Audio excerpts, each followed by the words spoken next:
ចឹងក្រោយពីអ្នកគ្រូបានបញ្ចូលទៅលើចំណងជើងមេរៀនរួចអ្នកគ្រូមានពាក្យកន្លឹះមួយចំនួនដឹកនាំកូនសិក្សាចាអញ្ចឹងពាក្យទី1រូបធាតុពាក្យទី2ប្រែប្រួលពាក្យទី3ផងពាក្យទី4លក្ខណៈពាក្យទី5គីមីនិងពាក្យទី6ល្បាយចាឥឡូវនេះកូនស្ដាប់អ្នកគ្រូអានឲ្យពាក្យកន្លឹះទាំងអស់គ្នាចាសិក្សាពាក្យកន្លឹះ1រូបធាតុថ្នាក់ពាក្យជានាមអ្វីដែលនៅជុំវិញយើងឧទាហរណ៍រូបធាតុទាំងអស់តែងប្រែប្រួលឥតឈប់2ប្រែប្រួលថ្នាក់ពាក្យកិរិយាសព្ទមិននឹងណឧទាហរណ៍អង្គប្រែប្រួលទៅជាបាយ3ផងថ្នាក់ពាក្យជានាមកំទេចដែលល្អិតម៉ត់ឧទាហរណ៍រូបធាតុទាំងអស់ផ្សំឡើងពីភាគល្អិតតូចហៅថាផង4លក្ខណៈថ្នាក់ពាក្យជានាមគ្រឿងសម្គាល់ឧទាហរណ៍ការប្រែប្រួលលក្ខណៈរូបនៃរូបធាតុក្នុងល្បាយពាក្យទី5គីមីថ្នាក់ពាក្យជានាមការផ្សំវត្ថុធាតុផ្សេងឧទាហរណ៍ការប្រែប្រួលលក្ខណៈគីមី6ល្បាយថ្នាក់ពាក្យជាគុណនាមដែលលាយចម្រុះគ្នាឧទាហរណ៍ល្បាយទឹកនិងស្ករឬល្បាយទឹកនិងអំបិលចាឥឡូវនេះកូនមកអានឲ្យពាក្យកន្លឹះជាមួយអ្នកគ្រូទាំងអស់គ្នាសិក្សាពាក្យកន្លឹះ1រូបធាតុថ្នាក់ពាក្យជានាមអ្វីដែលនៅជុំវិញយើងឧទាហរណ៍រូបធាតុទាំងអស់តែងប្រែប្រួលឥតឈប់2ប្រែប្រួលថ្នាក់ពាក្យកិរិយាសព្ទមិននឹងណឧទាហរណ៍អង្គប្រែប្រួលទៅជាបាយ3ផងថ្នាក់ពាក្យជានាមកំទេចដែលល្អិតម៉ត់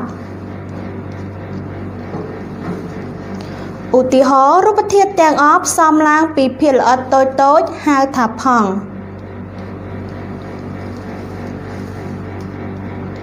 4លក្ខណៈថ្នាក់ពាក្យជានាមគ្រឿងសម្គាល់ឧទាហរណ៍ការប្រែប្រួលលក្ខណៈឲ្យរូបនៃរូបធាតុក្នុងល្បាយ5គីមីថ្នាក់ពាក្យជានាមការផ្សំវត្ថុធាតុផ្សេងឧទាហរណ៍ការប្រែប្រួលលក្ខណៈគីមី6ល្បាយថ្នាក់ពាក្យជាគុណនាមដែលលាយចម្រុះគ្នាឧទាហរណ៍ល្បាយទឹកនិងស្ករឬល្បាយទឹកនិងអំបិលកូនបានដឹងហើយថារូបធាតុគឺជាវត្ថុទាំងឡាយដែលមានម៉ាស់មាត្រនិងទំហំតាំងក្នុងលំហចាឥឡូវនេះអ្នកគ្រូមានរូបភាពមួយចំនួនបង្ហាញកូនទាំងអស់គ្នាដែលរូបទាំងអស់នេះគឺគេបង្ហាញពីលក្ខណៈរូបនៃរូបធាតុចាអញ្ចឹងកូនមើលរូបទី1គឺជារូបអ្វីដែរចាល្អកូនគឺជារូបម្នាស់អញ្ចឹងផ្លែម្នាស់គឺវាមានអីគេមានរូបរាងច្បាស់លាស់ចាមានក្លិនហើយនឹងមានរសជាតិហើយនឹងពណ៌ផងដែរណាចាអញ្ចឹងរូបទី2វិញកូនចាអញ្ចឹងរូបទី2គឺជារូបចាល្អកូនគឺជារូបសៀវភៅចាអញ្ចឹងសៀវភៅក៏វាមានរូបរាងចាវាមានពណ៌ចាហើយនឹងទំហំផងដែរចាចុះរូបទី3វិញកូនចាអញ្ចឹងរូបទី3រូបត្រីឆ្អើចាអញ្ចឹងរូបត្រីឆ្អើនេះក៏វាមានរូបរាងរបស់វាដែរហើយវាមានទាំងក្លិនរសជាតិចាហើយនឹងពណ៌ផងដែរណាចាអញ្ចឹងលក្ខណៈរូបនៃរូបធាតុយើងអាចសម្គាល់បានតាមរយៈអ្វីខ្លះកូនចាល្អកូនគឺគេអាចក៏ដូចជាយើងអាចសម្គាល់បានទៅតាមភាពរូបដែលមានរឹងរាវឧស្ម័នចាមានក្លិនមានពណ៌មានរាងហើយនឹងរសជាតិចាឥឡូវមកមើលរូបភាពខាងក្រោមវិញចាអញ្ចឹងរូបភាពខាងក្រោមនេះគឺគេបង្ហាញពីការប្រែប្រួលនៃរូបធាតុចាអញ្ចឹងតើការប្រែប្រួលនៃរូបធាតុនឹងយ៉ាងម៉េចឥឡូវកូនមើលរូបភាពទី1ចារូបទី1គឺរូបអីគេកូនចាដូចដើមឈើអញ្ចឹងចាយើងមើលទៅគឺដើមដូងដែលវាចេញពីដូងទុំដូងទុំចាដែលវាដុះចេញជាពន្លកចាអញ្ចឹងពន្លកដែលវាដុះចេញមកជាស្លឹកតូចចាបន្ទាប់មកគឺវាមានការប្រែប្រួលចាដុះរីកធំធាត់ចាអញ្ចឹងវាចេញជាស្លឹកជាផ្កាជាផ្លែណានេះគឺជាការប្រែប្រួលពីតូចមកធំចាឥឡូវរូបទី2វិញអញ្ចឹងរូបទី2កូនឃើញអ្វី ចារូបទី2មុនដំបូងគឺគេមានក្រដាសសមួយសន្លឹកចាបន្ទាប់មកគឺគេធ្វើការដុតជាមួយនឹងភ្លើងទៀនចាអញ្ចឹងពេលដែលយើងធ្វើការដុតទៅក្រដាសដំបូងគឺពណ៌សហើយក្រដាសក៏អត់មានក្លិនដែរណាចាពេលដែលយើងធ្វើការដុតភ្លើងទៅគឺក្រដាសហ្នឹងមិនដែរកូនវាឆាអញ្ចឹងវាប្រែមិនគេដែរប្រែទ្រង់ទ្រាយរបស់វាហើយវារៀងមានក្លិនប្លែកពីក្រដាសដែលមិនទាន់បានដុតចាហើយពណ៌របស់វាហ្នឹងក៏រៀងប្រែប្រួលដែរណាចាឥឡូវចូលមកដល់រូបទី3វិញរូបទី3កូនឃើញអ្វីនេះចាគឺជារូបដៃគោលចាអញ្ចឹងរូបខាងលើនេះគឺជាដៃគោលដៃថ្មីដែលគេមិនទាន់បានយកមកប្រើចាវានៅថ្មីវាមិនទាន់បានត្រូវជាមួយនឹងទឹកសន្សើមឬក៏ជាមួយនឹងខ្យល់អាកាសខាងក្រៅទេណាចាអញ្ចឹងនៅពេលដែលគេយកមកប្រើវាត្រូវជាមួយនឹងពន្លឺថ្ងៃត្រូវជាមួយនឹងទឹកសន្សើមចាអញ្ចឹងធ្វើឲ្យវានឹងគឺប្រែដែរប្រែទៅជាមានច្រេះចាប់ណាកូនវាដោះជាច្រេះណាចាអញ្ចឹងនេះទាំងអស់នេះគឺជាការប្រែប្រួលនៃរូបធាតុចាពីតូចទៅធំពីក្រដាសដែលមិនទាន់ឆេះទៅជាក្រដាសដែលឆេះដែលមានក្លិនចាហើយពីដេកូដែលនៅថ្មីទៅជាដេកូដែលមានច្រេះកាន់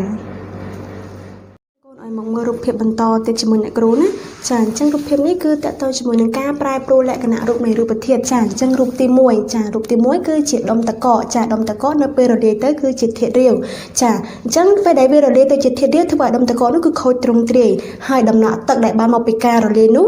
គឺវានៅតែរក្សាភាពផ្សំនឹងធាតុដើមរបស់វាដដែលចារីឯរូបទី2គឺជាការដាំទឹកដោយគេធ្វើការពិសោធន៍ចាអញ្ចឹងនៅពេលដែលទឹកពូទៅបានជាចំហាយចាជាចំហាយនោះគឺវាហូរតាមបំពង់ចាវាបានជាដំណក់ទឹកចា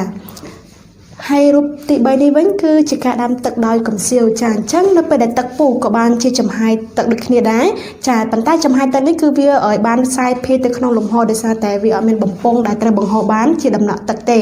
ចាអញ្ចឹងនេះគឺជាការប្រែប្រួលលក្ខណៈរូបនៃរូបធាតុមានន័យថាការប្រែប្រួលទៅលើភាពរូបរឹងរាវនិងឧស្ម័នប៉ុន្តែធាតុផ្សំហើយនិងធាតុដើមរបស់វាគឺរក្សានៅដដែលខាងក្រោមនេះគឺគេបង្ហាញពីការប្រែប្រួលលក្ខណៈរូបនៃរូបធាតុក្នុងល្បាយចាអញ្ចឹងកូនស្គាល់អត់ល្បាយគឺជាអ្វីដែរកូនចាល្បាយគឺជាការលាយរូបធាតុ2ឬច្រើនបញ្ចូលគ្នាចាហើយល្បាយគឺគេបែងចែកជាពីរប្រភេទណាគឺល្បាយស្មើសាច់និងល្បាយមិនស្មើសាច់ចាអញ្ចឹងរូបទី1នេះគឺជាល្បាយស្មើសាច់ចាអញ្ចឹងល្បាយស្មើសាច់គឺជាល្បាយដែលគេមិនអាចមើលឃើញធាតុបង្កឬធាតុផ្សំរបស់វាបានចាឧទាហរណ៍ល្បាយទឹកនិងអំបិលចាអញ្ចឹងគេធ្វើការចាក់ទឹកមួយកែវដោយលាយជាមួយនឹងអំបិលចានៅពេលដែលគេកូរល្បាយទាំងពីរនេះបញ្ចូលគ្នាទៅគឺយើងអាចមើលឃើញធាតុបង្កឬក៏ធាតុផ្សំរបស់វាបានទេយើងឃើញត្រឹមតែ